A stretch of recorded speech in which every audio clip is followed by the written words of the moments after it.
Welcome to the July 1 edition of Breaking the Line, the ECNL podcast, featuring ECNL President and CEO Christian Lavers and ECNL Vice President and Chief of Staff Doug Bracken. Coming to you from the amazing Del Mar, California Surf Sports Park, located just outside of San Diego, where the ECNL Boys Playoffs are going on, where the ECNL Boys U19-18 champions will be crowned on July 1, as well as the North American Cup champion. Today, Christian and Doug have three wonderful guests: ECNL Boys Commissioner Jason Kutney, as well as Ray Selvadurai, the ECNL Director of Manhattan Soccer Club in New York, and also an ECNL board member, and Novi Maric, a prominent youth sports executive who serves as the CEO of Florida Premier FC. Before we get to all five of them, let's take a couple minutes and go around the league on Breaking the Line and start with all the teams who have won Regional League championships. Last episode, we recognized the winners from the Regional League West and South events, and this week we'll highlight the winners from the Southeast, Central, and East. In the Southeast, congratulations to Charlotte SC for capturing the Regional League Southeast U18-19 championship, and to Maddie Steele for being named the most outstanding player. On the boys' side, Union 10 FC captured the title, with Mauricio Valdez earning the most outstanding player honors. The Regional League Central saw Germantown Legends win the ECNL RL Girls Central U18-19 championship, and Peyton Biggs was named the most outstanding player.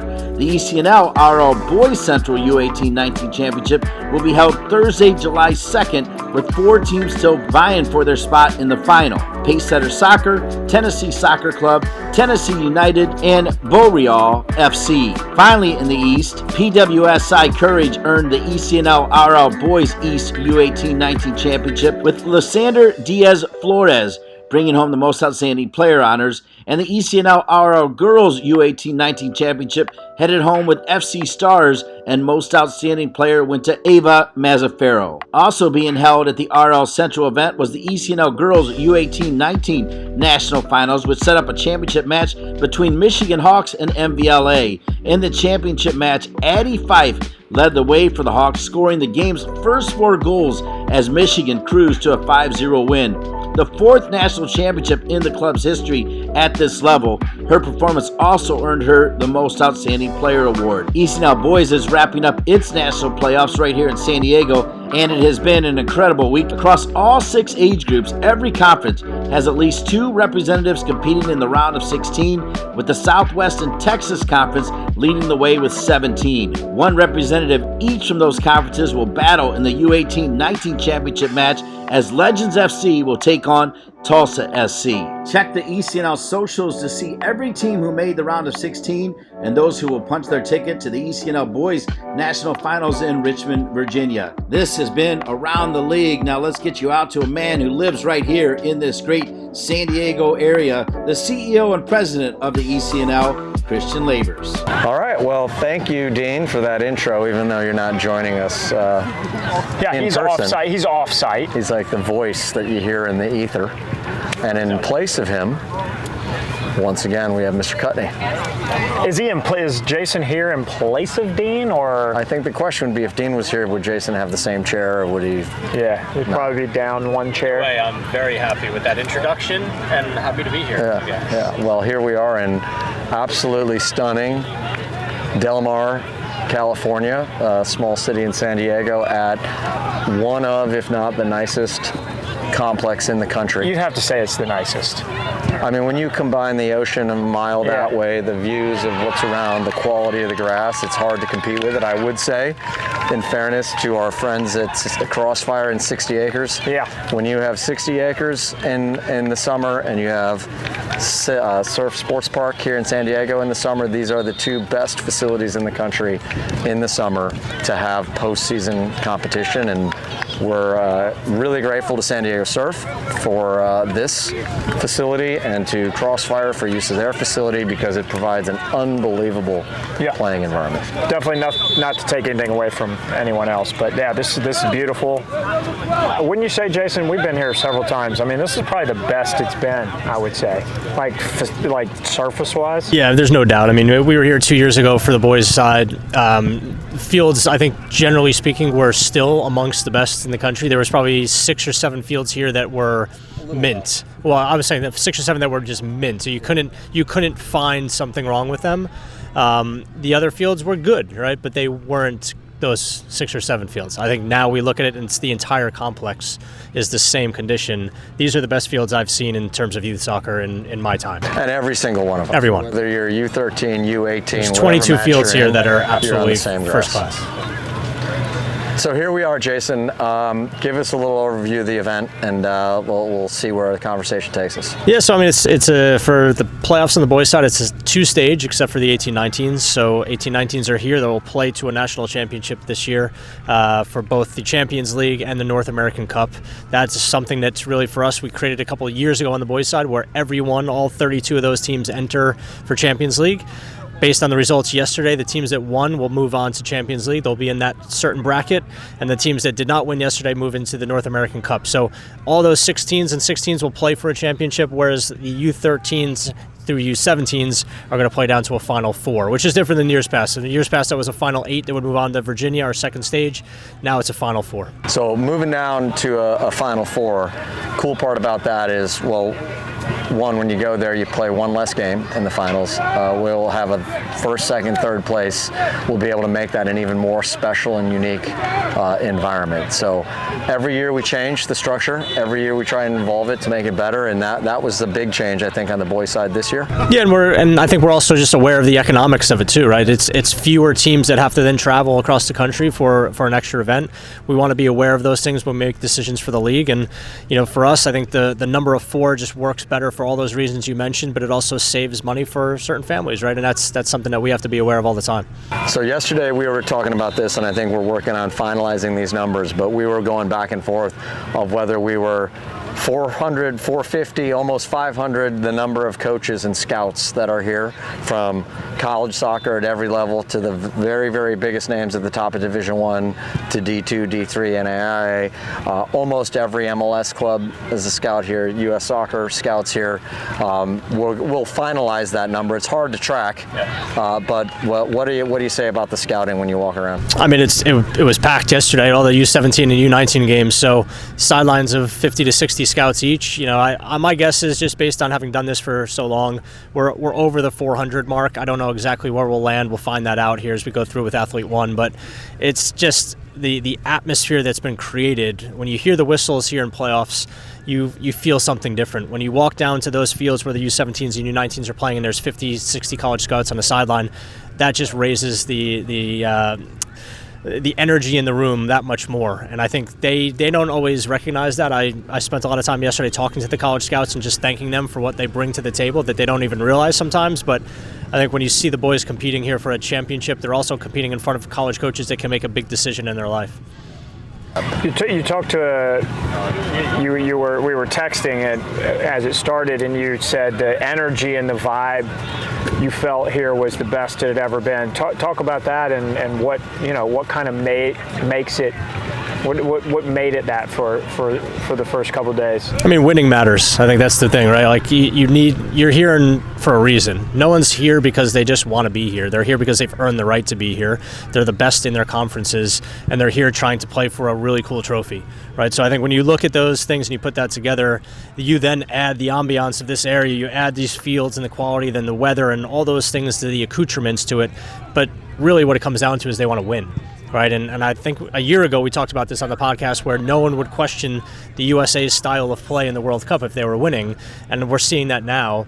What you see here is a bunch of different styles of play from youth soccer, different areas, different coaching styles, different methodologies, but everyone's trying to win. They're trying to get the 3 points out of each game, and the first day we already saw penalty kicks for some of the 18-19 games, and it feels like a World Cup final for those kids. It's amazing.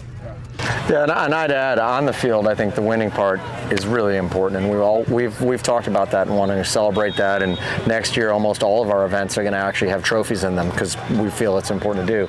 But the other part of off the field, I mean, it's a festival here. I mean, people who like soccer like to come here and walk around, and there's people here who don't even have kids playing that just come out because they like soccer, and the vibe is cool and it's fun.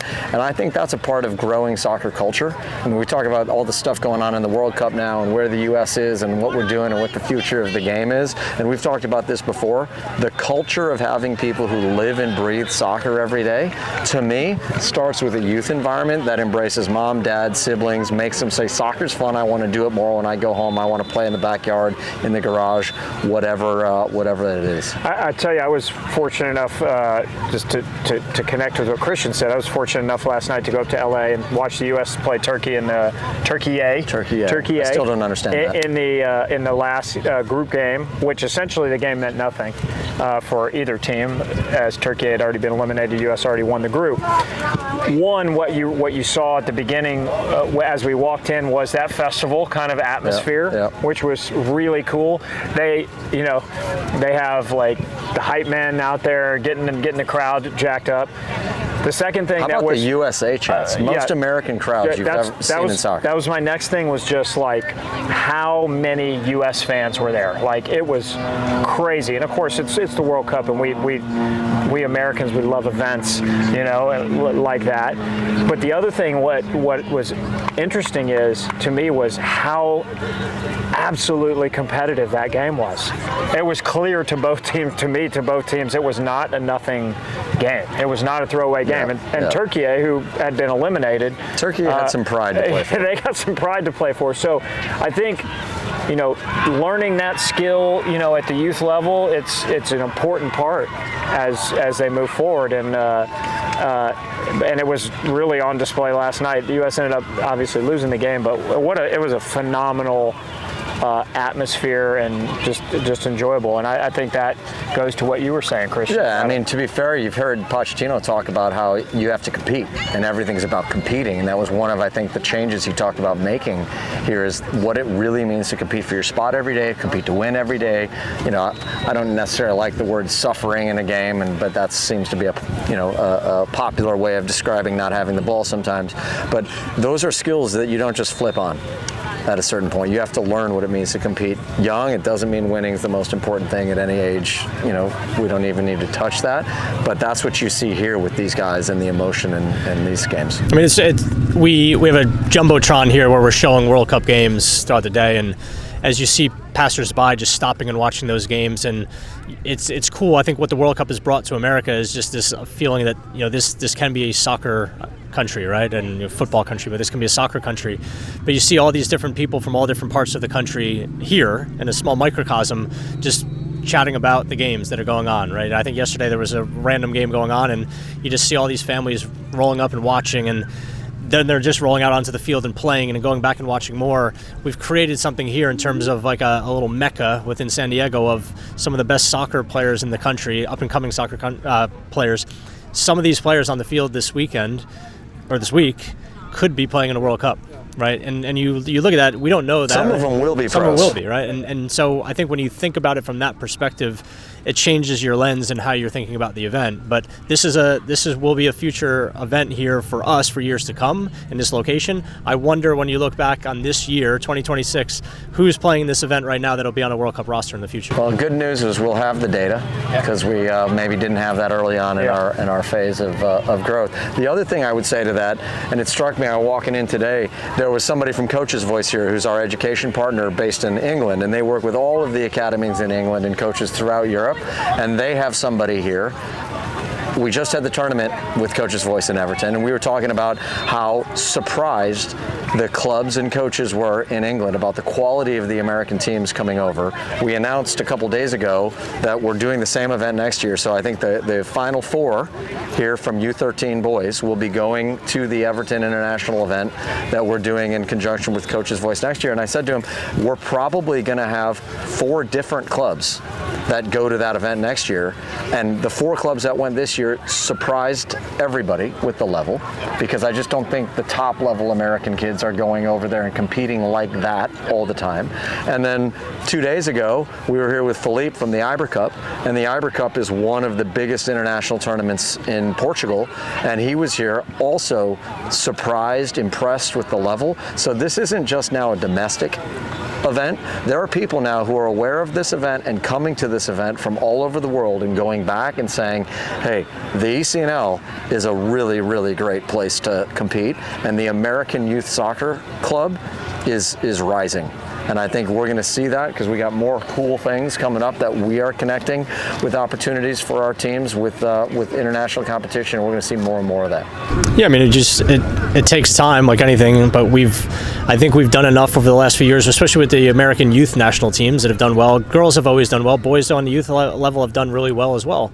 And now the men's side, we're starting to show, I think, that if Americans get behind this game the way that they have so far in the World Cup, it's going to make a difference, right? That 12th man, however you want to refer to it, I think someone told me that's trademarked. I don't know if you could say that, the 12th man. Texas A&M may have something to say about that. I'll ask my attorneys, but I don't know. The Seahawks, I feel like they're big on the 12th man as well. But if you incorporate the fan base and now a whole country getting behind this team, this is what will happen, right? That's the American spirit. When you look at the Olympics for hockey, right, the men's and the women's program that won it, you know, Canada is a hockey country, right? And now we've beaten them, both men's and women's, because in many respects, just that American spirit that was behind them. Now we're seeing it on our home soil. We're lending them an American coach for their soccer team, which is nice of us. Yes. Jesse's done well. Well, maybe he's defected by now. I don't know. I got a lot of respect for him. He's done well. He's done a good job.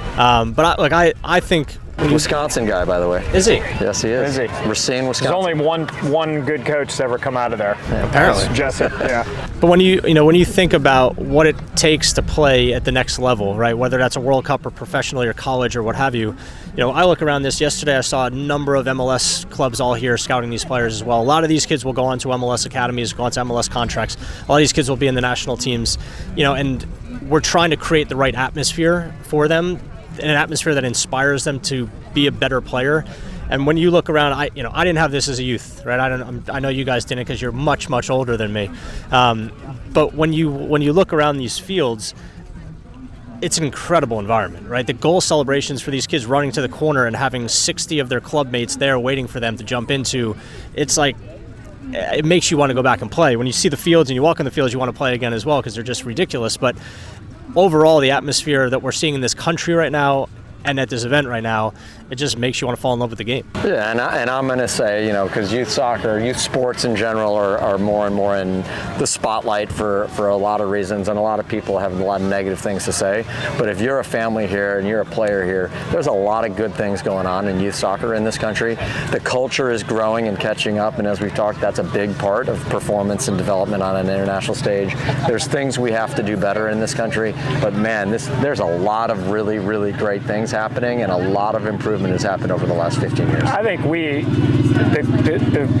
interesting perspective the three of us have in that is that we all have kids playing at youth soccer, and what they experience. And my son's here playing at this event, and I don't think we would trade that for anything, right? It's just what he gets from it.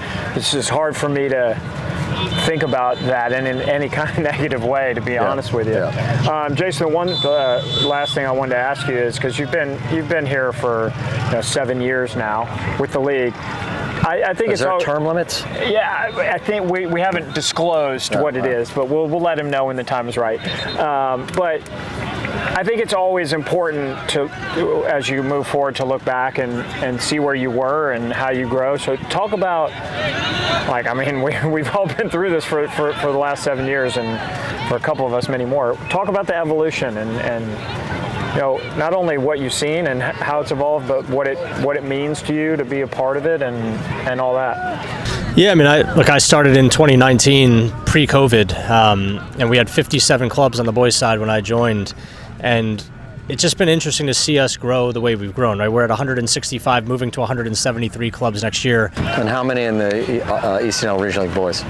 We're over 500. Yeah, 500. Just under 500 now. So which is an important thing because it shows the power, the competitive base, and the striving for the top. And the pre-ECNL as well, right? I've children that play in the pre-ECNL now myself, so it's really cool to see the growth and the breadth of what has grown. But what I've always felt this way, the pride of what I'm seeing in the kids wearing ECNL stuff around the facility, right?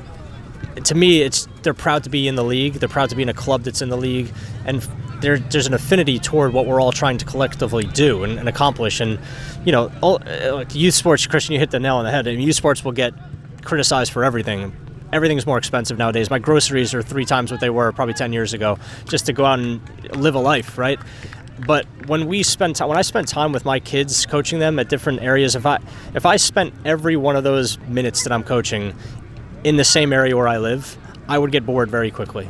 Right? And I know that we don't want to travel all around the world to play games, but we want to travel and experience different things, right? That's why we go on vacation. We don't go on vacation to our backyard. We go on vacation to other parts of the world. I look at soccer in the same way, right? I want to go out, I want to play against clubs that are the best, but I also want to go to new areas. I want to experience new things. Maybe not Cincinnati all the time, but I like to go to different areas of the country and experience. I like to go to San Diego. I like to go to South Carolina. I like to go to Florida. I like to experience the world through the game. And my family is seeing that very much right now. And to dovetail that into your question, what we've tried to create is an experience that is bigger than the league, more than a league, right? And I think when you really wrap that all together, it's about so much more than just adding clubs. It's about adding experiences for families, adding memories, core memories, sending teams over to Europe, bringing European and South American teams here, right? Creating things that will last forever beyond their time in the league, so that when they are done with their playing career, they come back and they coach in the league or they run a club in the league. To me, that's what we're trying to accomplish here. We're trying to inspire more of this game and from this game. All right, well, let's wrap with Jason. I do want to we're going to go mini Bracken Brain Busters today with every single person. My Bracken Brain Buster today, and Christian, we can answer it later, is soccer or football? Soccer. Okay. You got a why on that? Because in this country, I believe that we are a soccer nation. And I've grown up with soccer. I understand football. I understand boots. I understand all those pitch. I understand all those things. But to me, I've always said this. This is just my opinion. I'm not putting this on the league. The minute we accept it's soccer is the minute we will be the champions of the world. Wow. All right, okay. that's a big statement. So if we can get everybody on the men's national team, including our coaches, that's just my opinion. Bosnia-Herzegovina, just my opinion. Call it soccer. We will win the World minute we Cup. fully buy in. You're prognosticating. We have to fully buy in that is about soccer. Making the sport Ours. Our style. Yeah. Our and not apologizing for it. Correct. Yeah, which, by the way, that there has been a way too much of every 5 years we're trying to take this country's ideas or that country's philosophy because ours isn't good enough. And one of the things I would say about the way the team is playing today with Pochettino is it feels like a very American style. They're pressing, they're at it, they're aggressive, they're mobile, and that's the kind of soccer I think. If I could bring Dempsey and McBride and Bocanegra back and have them join this team, I would do it in a heartbeat. I know I can't, but I agree. I think this is a soccer country. Yeah, love it. All right, well, thanks to Jason. Appreciate it. Enjoy the rest of the event, and we'll keep getting at it. Christian, let's talk about the U.S. game a little bit last night while we bring on our next guest. What were your thoughts? I thought it was a great start, obviously. Yeah, I mean, they could have been 2 or 3 up in the 5 minutes. Then it was a little bit dicey.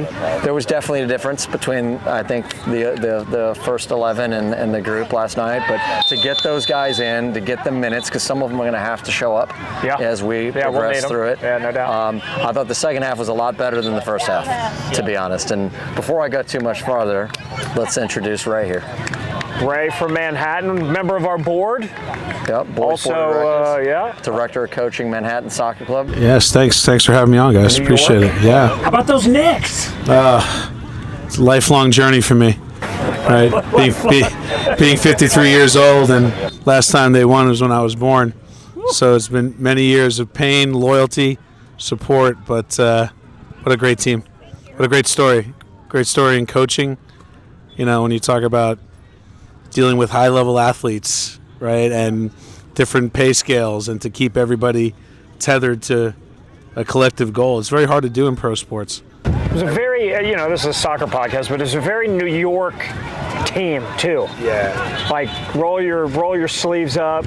For sure. Gritty. Brunson for sure is the poster. There's going to be a lot of statues of Jalen Brunson, a lot of kids named Jalen this coming year in New York City. But that's true. Yeah, but no, it was a fantastic. And for me as a fan, I'm comfortably numb, but on to the next day and back to soccer. Did you participate in the parade or anything? No, I don't go to gatherings. I don't go to. You didn't burn any. No, I stay away from gatherings for sure. But sat in front of his TV. Yeah, I watched it. Yeah, joy. Gatherings I stay away from, but it was great for the Knicks. Great for the city. Brought it together. So it was nice. Tell us a little bit. Give us a 30-second spiel on your club.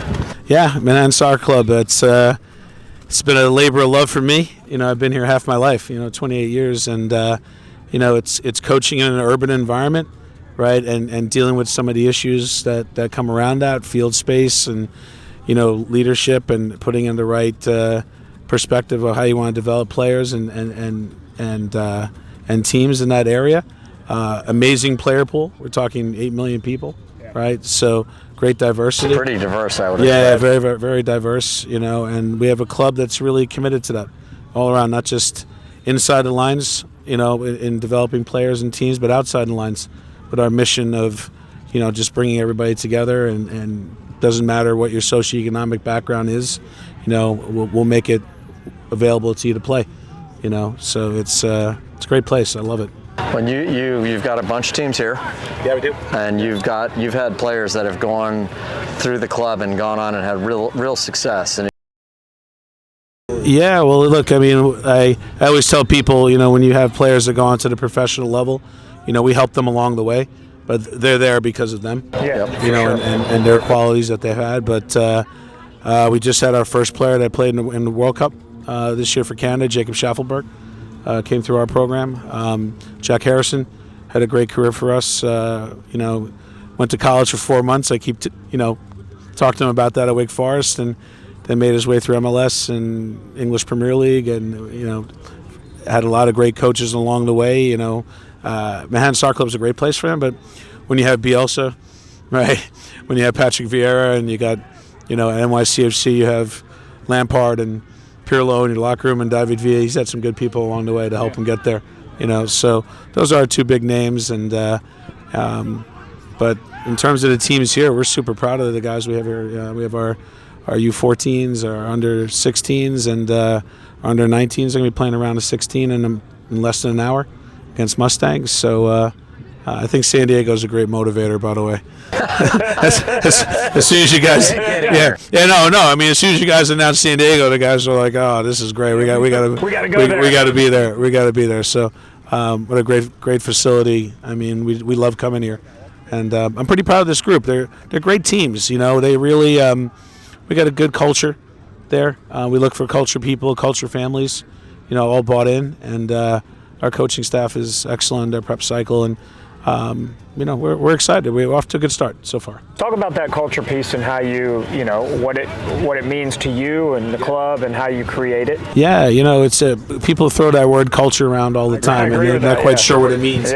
sometimes. But for me, it's pretty simple. It's just what we do here, right? I use that phrase, what we do here, and it's really about our pillars and what we want to instill in our players. We feel that there are certain characteristics, whether it's work ethic, focus, how we treat one another, sportsmanship. We talk about, being brave and competitive all at the same time. And we think these are things that carry with them throughout life and everything that they're doing if they're players that want to achieve. So it's a real brotherhood too. I think ECNL has really helped in that. Because a lot of our young players get to see the older players play on the same day. And you go on the Instagram, you see the sellies, right? That happen all the time. You see young players and jumping in piles with older players. And they're really good role models, our older players, too. They're taking that on. So, ECNL has been a big proponent for us, and helps breed that brotherhood that we have. You saw it when you say things like "be brave." I think that's such a big part of being a player at every level. I'm coaching, as people probably know, U9s now, and I talk about the bravery to want the ball, the bravery to go forward and try a forward pass or a 1v1, the bravery to physically challenge, and that's with young nine-year-olds. But you watch it at the World Cup as well. The amount of bravery it takes for people to step into the spotlights. Even here, you got people all over the sidelines. You got schools, pro clubs looking at you, the bravery to want to be here, the bravery to accept the risks. Talk about how you look at that when you guys are developing soccer players, because I think that's a big step in our country, is to develop players that we're not saying, oh, we're just going to press you because we're going to create chaos. We're saying, no, we're going to play and we want the ball. Yeah, exactly. I mean, you're even seeing it with our U.S. team right now, right? Every time Christian Pulisic gets the ball, I think something's going to happen. When I've been watching him in these games. And how about that? He's not afraid at all to go at people. And you see a lot of really good players. And I don't know what you feel, but when I see people get in good spots and then just go back around again, I'm like, come on, go at him. I like that kind of soccer. Yeah, it's the bravery to take people on. It's the bravery to be impactful. Like, don't wait for somebody else, and also the defensive side for me, that other side of the ball, which I think sometimes is a little bit lost these days, That's why I'm a big Chris Richards fan these days, because we finally have a center back, and I was a center back that can really defend and play through the lines. So he's shown a lot of bravery. But yeah, we think that's something in life, just if you're striving for something, you feel a little pressure because you're trying to achieve, but you got to have that bravery to take that on. It's such an important aspect, and I think it carries with players when they get older and everything they want to do. So let's flip it for a second, because the other role you have, you joined our board about a year ago now. Yeah, a little bit less, but yeah, absolutely. So you were a part of the league as a director and a coach for a couple of years. You were elected by your conference, because that's how our governance is set up, is the clubs have a real voice, and you've been now on the board for almost a year. You're a lawyer, right, which gives you a professional background and skill set that you look through. What stands out to you when you think now, coming behind the curtain, about the league and what makes the league successful? What's important about that part of what we do in terms of American soccer? Yeah, look, I think just if I look at it just from the people that are involved, I think there's some great leaders that are involved on the board. It's a really good cross section, of the country. You got people from all over the place that are involved with their clubs. But I've been pretty impressed, and of course, both of you have a lot to do with this as well in your roles, and Jason. But it's a large entity to run, and it's super impactful. The voice that we have here and the reach that we have here when it comes to how we can shape youth soccer in this country. So, but I'm looking at it from all aspects too. Your financial, fiduciary responsibilities, legal responsibilities, everything you have. It's pretty impressive. Pretty impressive. So, but I think ECNL is a massive leader, in youth soccer. And I think those people that are on the board and your leadership and both yours and Jason really, can reshape this youth soccer in this country.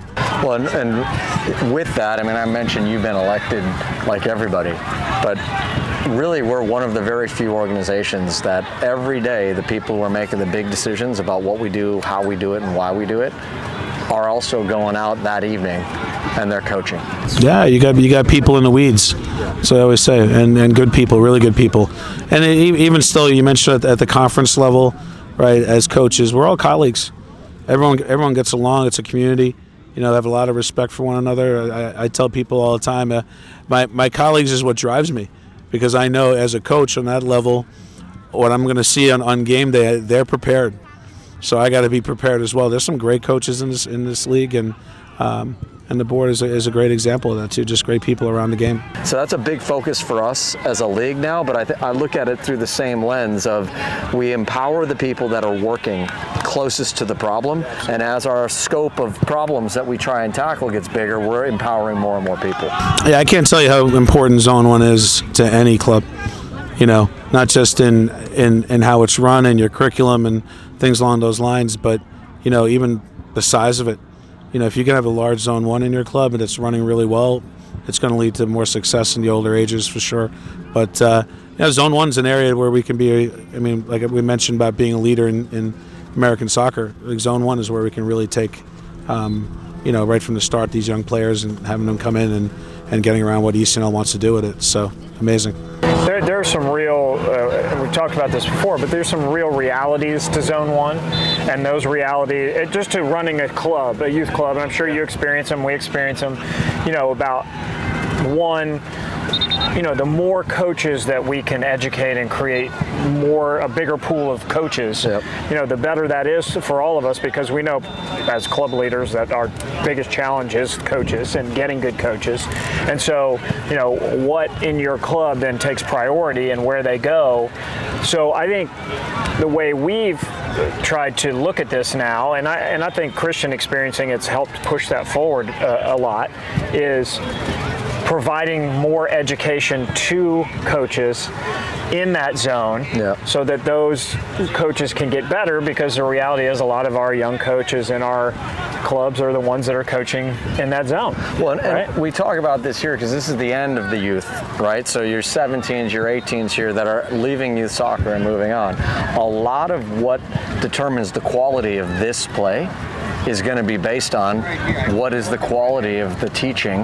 And I'm not saying even to a specific player, but the more good general coaching we have across the broad numbers of 9, 10, 11s, and 12s, the better the best players are going to be when they get to U16, 17, and 18. Yeah, I couldn't agree with you more. I mean, when people ask me to describe my club, it's a school.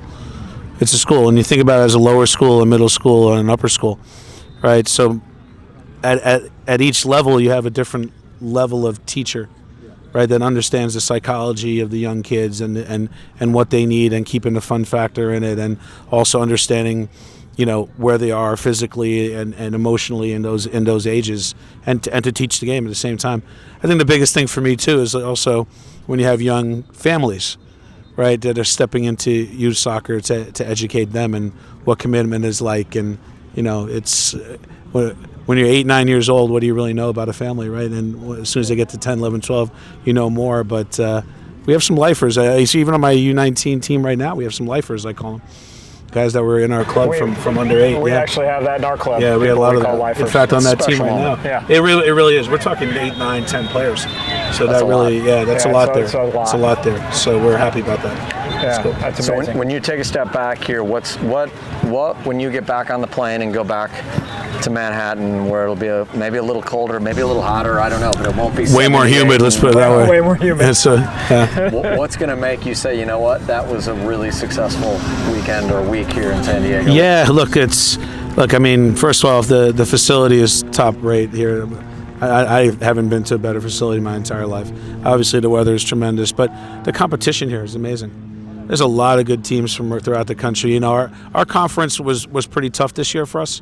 There was there's some pretty good clubs there that are doing very well right now.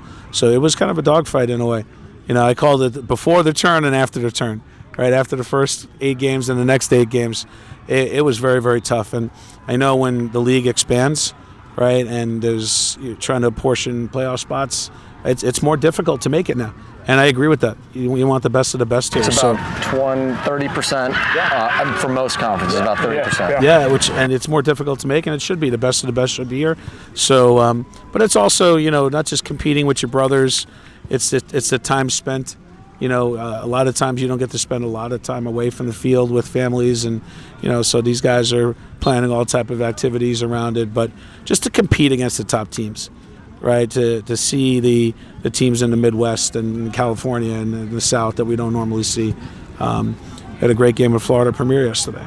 My under 16s, and we'll hear a lot about them. You don't get a chance to play them, but now we're here. So we leave here. It's not always. I mean, of course we'd love to compete for the titles as much as we can, but it's really about the experience more than anything else. When you say that, it makes me think, because Jason has talked about how, his experience as a young player going and playing at Ajax, I think it was, for a week with a national team or a regional team, sort of changed his perspective as a young, aspiring soccer player. Yeah. We talk at the same time, this is a continent here in the U.S., and so you're using your example, a bunch of guys from the 5 boroughs going and getting to play a really good group from Florida, and we're going to have Novi on here in a minute, but very different culture, very probably different style in the way they play. I mean, that also can change perspectives and directions for these players when they say, hey, I didn't know that there were other guys like that, or I didn't know there were guys my age. Absolutely.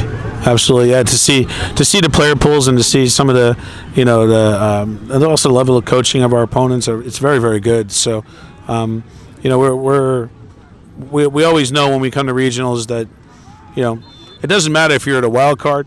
It doesn't matter if you were the first place team. Feel nice, but it doesn't matter. It doesn't matter. That's my son's team. Yeah. Whatever happened to get here gets all thrown out the door, and then when you play somebody, it's just great to see them.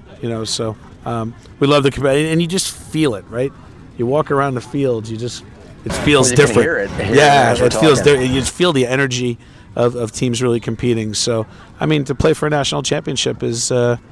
Not many people get a chance to do that. So you have a team alive still in that? We do. Our 19s, like I said, they're in the round of 16 right now. So that's what you got to win 5 games. Let's see. Yes, to win. Yeah, to win in 5 games. Yeah. 5 games, single knockout. You get through that. That is a murderer's room. That is a war of attrition sometimes. But the guys are doing great. They're excited about it, and our 16s are in preliminary play right now. They have a day off today, and then they get out to play 2. So they're off to a good start, though. Off to a good start. Won their first game, and then our 14s, our under 14s, they had a great match at FC Dallas. I mean, that game could have gone either way. Just watching it ended up 0-0, but just tremendous game just to watch that. So. Well, and to your point, the off days on these events are helpful for recovery, but it's also where a lot of memories get made. Because you're going to have guys going and jumping in the Pacific Ocean, doing which I might be doing later in a few minutes. I'm not going in there. I gotta do it. It's a little sharky if you go out too far. Well, they know we're tourists from New York when we go jump in, because it's.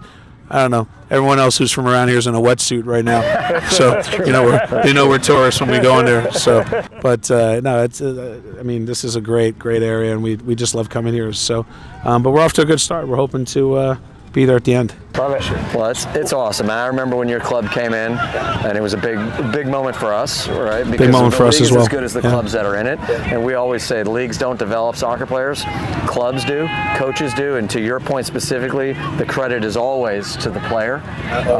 But you guys have come in, you've made the league better. It's awesome to see you guys having the success. To have you now with us from a board spot is awesome. Thank you. Yeah, and I know you're an avid listener of the podcast, so you'll know that we have a Bracken Brain Buster. We're doing a mini version today. Okay. And the mini version is soccer. Okay. Or football. Well, I do know the origins of the word soccer, where it came from. Okay. It used to be called association football, right? So that's where you get your soccer from. I'm an American guy. I got to go with soccer. There you go. All right, 2 for 2. There you go. Listen, we're growing in pride in our soccer. We are. Right. Let's own it. Yeah, and just like I'm really proud of the national team. Really proud of the national team. They kind of all start the same way. Right, let's get after it. You could see that even yesterday. Yeah. Totally new lineup, and they started with the same mentality. Yeah. Really, and look, yesterday they played a bunch of guys to keep them tethered, because you never know when you're going to need them, and get some World Cup experience. But each game has been great. The level of mobility is amazing. What I'm seeing, the pressuring there. Like rotations. I said, Chris Richards is my guy. Yeah. I absolutely love him. He's the guy I said is most. We said last week my yeah. Bracken Brainbuster was who's the one guy that the U.S. can't afford to lose, and we both said Chris Richards. And his agent should be very happy soon, because he's going to get a good contract coming up, really soon. You think some clubs will come in for him? Oh yeah. They got to. Freeman. You just beat me to it. Antonio Freeman was Brett Favre's favorite receiver. Right, so you must be a Packer fan. I remember when he caught a ball lying down on the ground on Monday Night Football, and he didn't know about it. And you talk about that level of athlete that's now coming, to our sport, which is great. But it's Bosnia, right? Bosnia-Herzegovina. Yep. Okay. But you know what? I just jump on that, because you have a lot of people say, we got to have the best athletes. We have really good athletes, but athleticism is not going to be a core differentiator at the very, very top. Absolutely. But what we do see now, I mean, think about that. You have an NFL wide receiver Super Bowl champion star whose son has chosen soccer. Yeah. What does that tell you about the growth of the game and the culture in our country? Because that would have been unfathomable 20 years ago. Yeah, I mean, there are a lot of athletes that have talent for the sport, like they're born with it. But I think, like, you know, this example of the World Cup, right, to see some success, I call that an ignition moment. That's an ignition moment where people are watching and they're like, wow, that's pretty cool. I'm going to gravitate around this sport. And if we, you get your round of 32, round of 16, if we start getting to those deep rounds and playing at home, obviously is tremendous. But this is an ignition moment. Yeah, I think it's held that what they've done so far is, you know, obviously put huge, like, you know, ignition into it, but I do think it's really important for them to keep going. And I know it's, you know, the margins are so thin, you know, as you get to that as you move on, you play against these teams that have advanced. But I don't know what you thought about that. It just feels like it's so important that they win this next game. You know what I mean? Yeah, you know, well, first of all, I think we have the team to do so. Yeah, I totally agree. You know, when people ask me about the national team, there's two things, and I think I like the head coach. Okay. He's embraced America. He has, and I think also, you know, he's been around the game. He's been around at some high levels. I think you're going to see a lot better, you know, kind of tacticalization if we go up against a European power, you know, this time around. But I think he's done a great job, and you know, yeah, I think this round of 32 game is, for me personally, I think it's something that we should be getting past. Probably, I would say it'd probably be the most watched American soccer game ever. Absolutely. On the men's side, on the certainly. men's side, yeah, for sure. Yeah, I agree. For sure. I agree. You know, it's a great time. It's a great time. You know, and I am going to be at the final. Really? Yeah, it's my birthday. And we appreciate July 19th is my birthday. Yeah, we appreciate the invitation. Come on in if you like. We'll figure it out. You know, but it's actually my birthday. Wow. Okay. July 19th. The World Cup final. On your birthday. MetLife. So I guess if you prorate that over New 53 Jersey years. Stadium, sorry. Yeah. Prorate that over 53 years, and probably the next time the World Cup comes around, I will be in a nursing home. We'll be together. We'll be together. Like maybe. Still be paying off the ticket. Yeah, pretty much. Pretty much. Yeah, it's oof, man. That's unbelievable. I didn't know that. Yeah, so not too bad. We'll got to go. But it's been a great time, especially in New York City. But all the games that have been at MetLife, and you know, it's amazing time. Amazing time in this country. Well, Ray, thank you for everything you do for us, and thanks for joining us. And thank you as well. Yeah, we look forward to watching your teams. Good luck. And good luck, man. Race over to field day. Yeah, go get them. Which should be great. All right, go get them. Thanks so much. Thank you, man. Thank you. This will be our next guest. Will be interesting to see whether he goes soccer or football. Christian Novi. I think he might be different. You think so? All right. Well, how are you, man? Sir, how are you? Doing well. Doing well. Dude, you guys are, well, we should let you, he should introduce himself. Introduce yourself, and then we'll get into this. Does he even need to introduce himself? I don't know. You know. Novi Maric, Chief Executive Officer of Florida Premier FC. There we go. There it is. We go. Very, very and business-like. Proud Croatian on top of it. I am. Proud American too, but really proud Croatian. So. Fair enough. Dude, like you guys Instagram, I follow it. I'm like, you guys are crushing it. The thing that has been super cool that I've seen on there, and I wanted you to talk about, is these World Cup watch parties that you guys are doing, which is super cool. Talk about that. So we've been really big on activating during the World Cup. Doing World Cup watch parties for the community. We had over 2,000 people at each game. We do street soccer style activations for the kids, and mostly because we want people that have never watched the game before, introduce them to the game, and there's no better time than the World Cup right now. So it's been very helpful activating all the different programs. For the community that's not familiar with the game, introduce them to all of our different programs like Rec Plus, Happy Feet, which is our younger ones, which it's been very, very beneficial. So when did you leave Croatia? We left Croatia 27 years ago. And then I moved to Germany, lived in Germany for 9 years, and then moved to the United States. Okay, and I asked that question because you're talking about activating those types of things around the World Cup, which is about building culture, right? It's a long-term, like, create soccer in a community type thing. But you're in Tampa. You guys are very well known in Tampa. You're very well known across the state of Florida in soccer, and if you look at, from a culture's perspective, at the change you've seen in the U.S. in your time here, comparing that to Germany or when you were young in Croatia, but you're still very involved with a lot of Croatian activities, how do you see culture here changed over the last 5 years, 10 years? What do you see coming after the World Cup? So the change has been tremendous. I know a lot of people always talk about USA is up and coming. I completely disagree. I think we've been on the map already the last 5 years.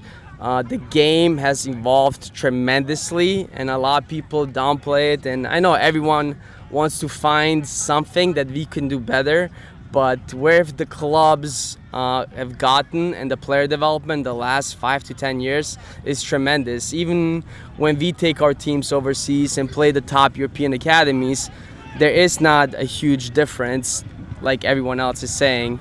So I think we should be very proud where US soccer has gotten, and I think here in the next 5 to 10 years we're gonna make huge strides like we have been in the last 10 years. So.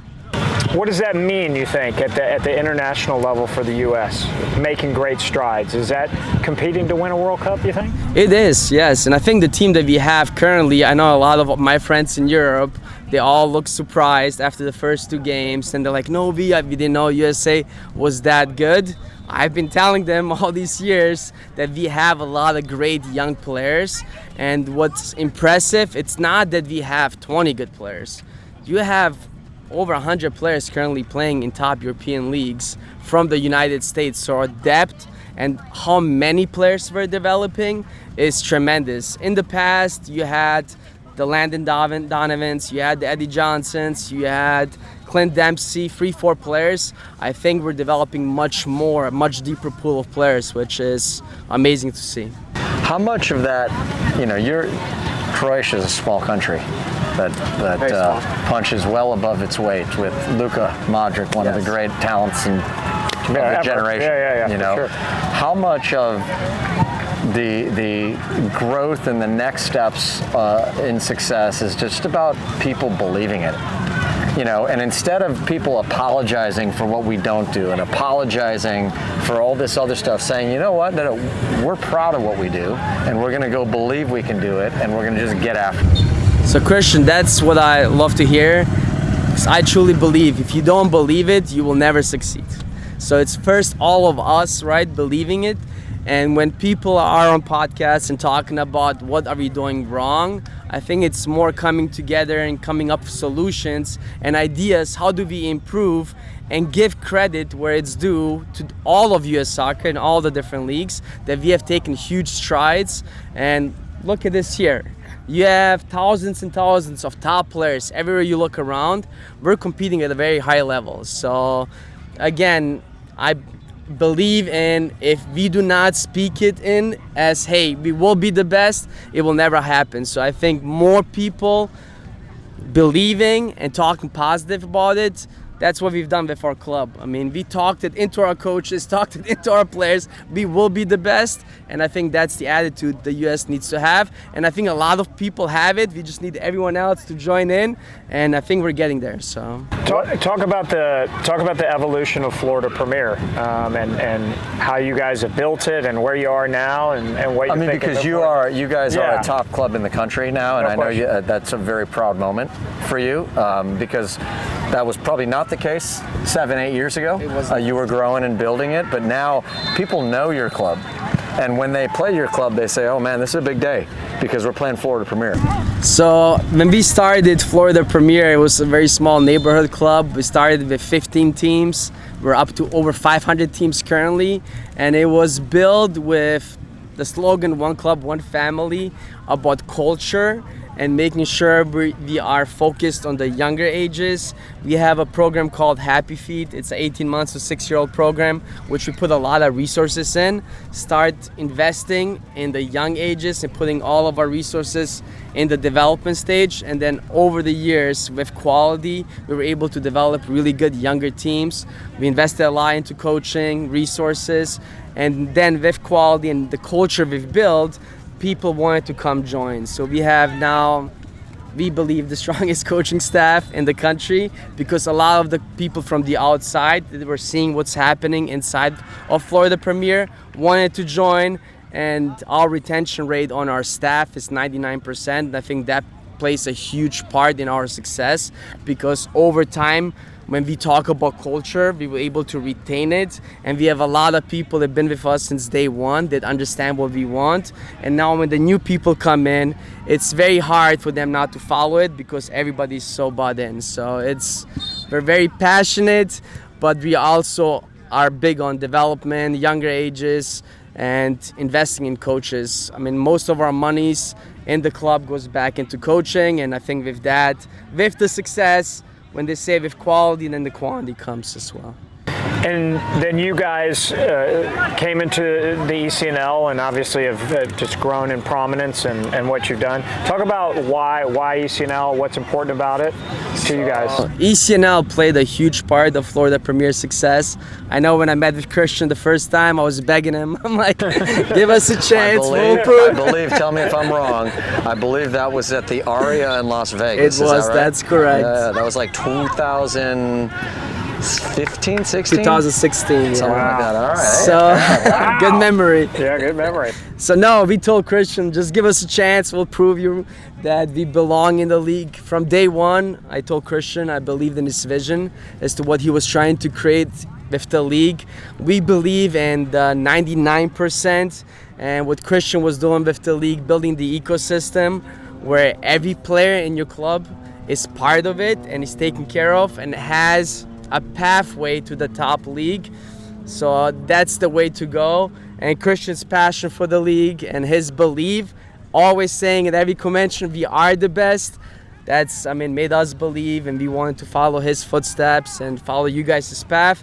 And it really paid off for us as to where we are today as a club, now on the boys and girls side. And now that we have built out the entire ecosystem with the RL, now with the N1, the pre-CNL leagues, now you have a full pathway in one league, which makes a huge difference, and we've been loving it, so it's been great. Yeah, it's awesome.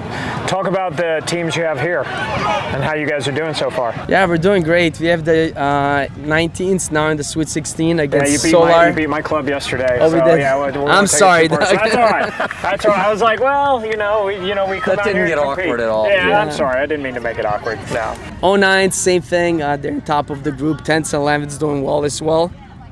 It's just being here. A lot of people don't understand how hard it's to get here. So just for our teams, the number of teams we get to qualify every year, we're very proud of, because it is a really hard task. It's very competitive. The league has gotten stronger every single year across the board. So for any team that's here at the playoffs, they should be very proud just to be able to participate in the playoffs. So you just referenced that pyramid of ECNL Regional League, N1, you got pre-ECNL at the bottom. All the way down you got your Happy Feet, which I've heard a lot of really good things about that program in terms of getting young, new people into soccer. How do you compare the structure that we have in American youth soccer to, we talked about culture before, but how do you compare it? Because you're taking teams, you're traveling to Europe, you've got former players in pro leagues in Europe, so you're seeing the structures in various European countries. How do you compare what we have here in the U.S. and within our ECNL U.S. club soccer pyramid to what you see in other places? I think in Europe it's completely different. When you talk about a professional academy, they're only a lot of times focused on 8 teams, which again, on the development side, with the fully funded academies in Europe, if you have 20 coaches focused on 8 teams, you should be able to develop top level players. I think we operate on a much higher scale, because I have a lot of friends that run professional academies in Europe, and they're in charge of these academies, and they're very impressed that we are able to run organizations at such higher, bigger scale, and the amount of players that we're touching, it's impressive. So I think a lot of the clubs in the United States have gotten better at is making sure that we are reinvesting the resources that we have as clubs back into top coaches, coaches education, and being able to develop more quality players, because if you look at how many kids are playing in our ecosystem, the numbers are tremendous. Now it's as a country and as organizations figuring out how do we develop more quality coaches where we can develop more quality players. We always say better coaches equals better players. So now that's what we're really focused on, is what can we do as a club to help develop these coaches, because we have the players. Now it's making sure that the coaching is at the highest level like they are in the professional academies, which is always a challenge as well, because again, Europe has been doing it for much, much longer than us on the soccer side at the highest level. But I think, again, the strides we're making are huge strides, and I think we're getting very, very close to be caught up with Europe. Well, it's interesting because we talked to Mark Howard from Oklahoma a couple weeks ago when he sent his team went to Everton for the ECNL Everton Invitational. And he grew up in the Man United Academy, and he talked to people there, and he said one of the things that was said to him is people couldn't believe the quality of the teams that were there, especially from what we call pay-to-play academies. They said this is as good as a pro academy. And you talk about there's a big difference than a fully funded, everything's very pro academy, which, to be fair, the MLS and some of those leagues are doing more of that and that's having positive results. But the bulk of this country, the 99%, is going to be an amateur youth soccer.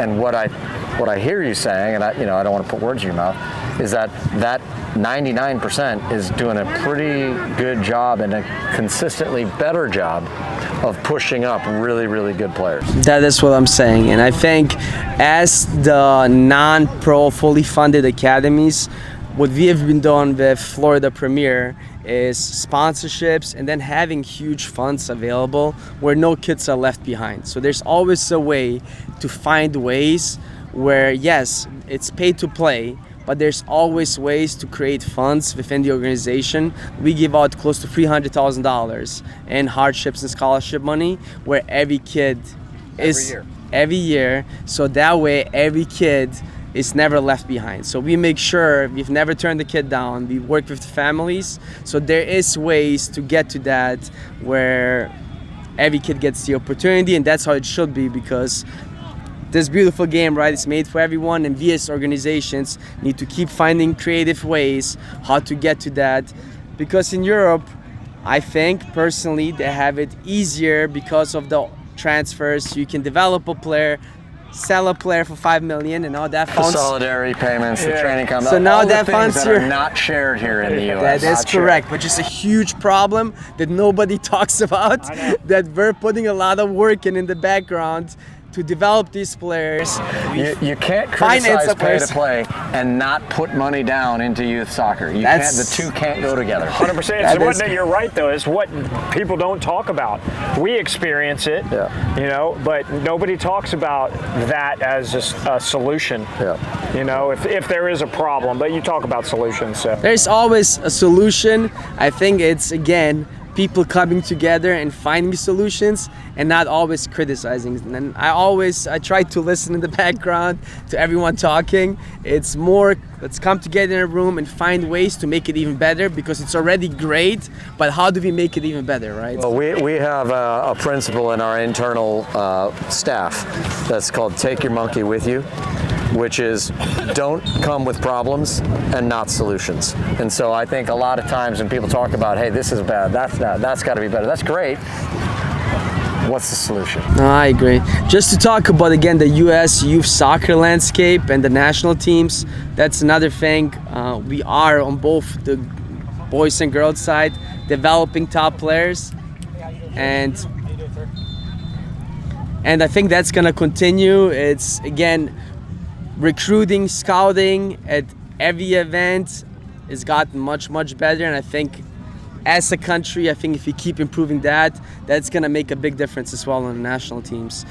Touching more kids and giving more kids opportunities, because there is so much talent out in the country We see it here from smaller clubs that we've never heard of. You always have 2-3 special players that need to be given those opportunities. And you talk about it in your club, but when you come and watch the way these teams play and you listen to, not everybody, but you listen to some of the coaches about the feedback, the tactics that they're talking about, the decisions, it's a high level. No, and I agree with you, Christian. And if you look at Florida Premier, currently we have 65 ex-professional players all over the world. They play in the World Cup, played in the Champions League. So there's more people from outside the country. They want to come to the United States because they do see the opportunities. Because if you look at Europe and if you talk a lot of their coaches, they don't have those same opportunities at the scale that we have, which is again a huge benefit with creating leagues like ECNL, and more clubs gain the opportunities to play at the highest level because you are getting much more quality coaches coming into the country, which is amazing. As we kind of wrap here, talk about what you think Croatia's prospects are. Croatia's prospects? Yeah. So on Saturday against Ghana, I think it's going to be a tough game, but hoping we just need a tie or hopefully a win. And then we move on to the next round, which we're going to play Colombia. So we're going to have a war in my household because my wife is Colombian, I'm Croatian. So it's going to be a fun one. So we're looking forward to tomorrow. So I'm hoping that they win and... But you're also cheering hard for the U.S. win. Yeah, I mean, every game, man. It's great. Again, I feel American. I've been here for a very long time. My kids are American. They've been born here, so a huge USA fan. Croatia, and I have to cheer on Colombia too. Otherwise, I'll be in big trouble. You'll be in big trouble. So last question for me. You got a great logo. That's a hammer, correct? It's Thor, yes. It's Thor's hammer. So what's the story on your logo? So Vespasco Youth Soccer Association, that used to be called Thunder, and that was the Thor on the logo. So when we changed the name, whenever more locations joined us and that name didn't fit any longer, we wanted to make sure that we credit the past, and that's how the Thor stuck with us. And we are Florida Premier FC, and then we go as Thunder as well. So that's cool. That's very cool. All right. Well, I know you're a listener to the podcast, so you know we at the end we always do this Bracken Brainbuster question, and we're keeping it simple today. We're very interested in your response. Yeah, you're probably the most unpredictable person that we had. It's very simple. It is soccer or football. Football. I'm sorry. I'm sorry, guys. Jason Kutney said when we embrace saying soccer is when we win the World Cup. So you again, Jason I love soccer, but again, the game, right? In the entire world is called football, but again. Yeah, fair enough. Well, we respect all answers here, and thank you for all you do, and happy to see your teams out here. We weren't so happy yesterday, maybe, but you guys deserved winners of that. But good luck to your teams in the weekend, and enjoy the weather, right? Thanks, Doug and Christian, and I appreciate both of you what you've done for the country with the ECNL. And last thing, ECNL is the best league in the country. Thanks, guys. Love that. Thank you. Thanks, Novi. Thanks, guys. You. Thank you. I think that wraps it up for us. So then we probably went a little bit long. Jacob's probably going to tell us to cut it, but unbelievable event. You can hopefully some of the sounds and the cheers in the background come through on the audio here.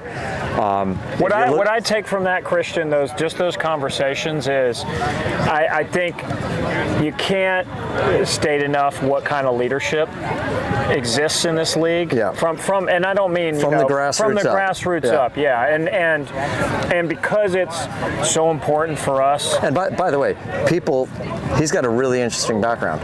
Totally. Right? Mark Howard played growing up at Man United. He's on our board. Ray's a lawyer who's lived in the boroughs. Jason Kutney, our boys commissioner, built a stadium in the USL. Yeah. So you have people that are leading in this league that have come from so many diverse backgrounds, a lot of different soccer backgrounds, some at the highest level, right? Yeah. Some just being American players going through the college system, professional experts. But to your point, it's a really important piece. And the biggest point I want to make about that is we must leverage that knowledge and that experience as we continue to build youth soccer in this country, make it the very best we possibly can. The people who are doing it, I mean, when you talk about Novi and what he's built in Florida over the last 10 or 12 years, or what Ray has done in a really hard setting in totally different urban in Manhattan. I just think those people have such a unique perspective on not only the game, but just how to build the game in this country. And what is so interesting about this country is how big it is. And because it's so big, it's really hard to kind of sometimes get your arms around the whole thing. But man, we got to talk to the guys that are doing it day in, day out, and the leaders, like Ray, like Novi, like Jason, we could say that about many people, right? Those guys encapsulate it. You got an incredibly urban environment in the cold Northeast. Developing great players, and he mentioned a couple of them. You got an environment in Florida where it's hot and humid, a much different culture, that are separated by I don't even know how many hundreds of miles. Very different, but they come together here and they believe in what we do. And when I say we, I talk about all of the people here, the directors, the coaches. The ECNL has brought them together, and the players here, there's going to be players here that go on all over the world to play. The future of American youth soccer is being written by the coaches and clubs in this league. And it's really cool that they come together with this league, because together we are incredibly influential. We have opportunities. Novi talked about it. Scale is important. You need scale to do certain things. We have that here. There's been a lot of improvement over the last 15, 18 years. There's more to come. The future is bright. It's bright because of guys like that and all the other people here that are helping to make the sport better. I'll steal Pochettino's, why not us? Why not us, Christian? All right, my last question before we wrap here. Soccer or football? I got to go with soccer. I got to go with soccer too. Jason inspired me there. I think it was a good statement. I agree. Let's lean into it, and let's go with soccer. Let's go fighting out there with some soccer. Hey, you know what? We have an incredibly likable national team going now, playing well. A country that is unified behind it in a time where there's been so many arguments. So let's go USA. Let's see if we can knock down a few more games here and keep this dream going. It'd be amazing. Well, I know you live here, but I'm going to go enjoy this weather because it's 90 degrees with 90% humidity in Cincinnati, I'm sure. But I'm going to keep taking it for granted. Yeah, you are. So thanks for joining us, and I think next time up we'll be live from the girls' playoffs in Seattle. I'm sure they'll be working hard to top this, although it'll be tough. All right, man. Thank you all. Good luck to everybody. We'll talk to you soon.